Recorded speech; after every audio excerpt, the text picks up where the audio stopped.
Under-19 Asia കപ്പിൽ final പോരാട്ടം ഇന്ന്. കലാശ പോരാട്ടത്തിൽ ഇന്ത്യയും പാകിസ്ഥാനും നേർക്കുനേർ ഏറ്റുമുട്ടും. ക്ലാസിക് പോരാട്ടത്തിന് ആവേശത്തിലാണ് ക്രിക്കറ്റ് പ്രേമികൾ. മലയാളി താരം ആരോൺ ജോർജിലും 14-കാരൻ വൈഭവ് സൂര്യവംശിയിലും വിഹാർ മൽഹോത്രയിലും പ്രതീക്ഷകൾ അർപ്പിച്ച ഇന്ത്യൻ ആരാധകർ. തോൽവി അറിയാതെയാണ് ഇന്ത്യ ഫൈനലിലെത്തിയത്. ഗ്രൂപ്പ് ഘട്ടത്തിൽ പാകിസ്ഥാനെ 90 റൺസിൽ തോൽപ്പിച്ച ആത്മവിശ്വാസത്തിലാണ് ഇന്ത്യ.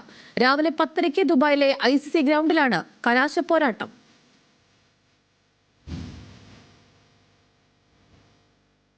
യൂറോപ്യൻ ഫുട്ബോളിൽ വമ്പൻ ടീമുകൾക്ക് ജയം. പ്രീമിയർ ലീഗിലെ സൂപ്പർ പോരാട്ടത്തിൽ ടോട്ടനത്തെ വീഴ്ത്തി ലിവർപൂൾ. 1-നെതിരെ 2 ഗോളുകൾക്കായിരുന്നു ലിവർപൂളിന്റെ ജയം. എവർട്ടൺ എതിരില്ലാത്ത 1 ഗോളിന് തോൽപ്പിച്ച് ആഴ്സണൽ. വെസ്റ്റ് ഹാമിനെ മറുപടിയില്ലാത്ത 3 ഗോളിന് കീഴടക്കി മാഞ്ചസ്റ്റർ സിറ്റി. സ്പാനിഷ് ലീഗിൽ സെവില്ലയെ തകർത്ത് കുതിപ്പ് തുടർന്ന് റയൽ മാഡ്രിഡ്.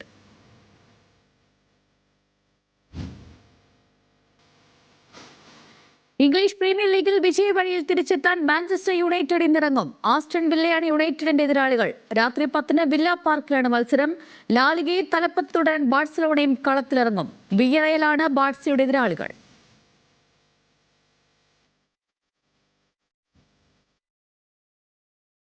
ഇന്ത്യ ശ്രീലങ്ക വനിതാ 2020 പരമ്പരയ്ക്ക് ഇന്ന് തുടക്കം. ആദ്യ മത്സരം രാത്രി 7-ന് വിശാഖപട്ടണത്ത് നടക്കും.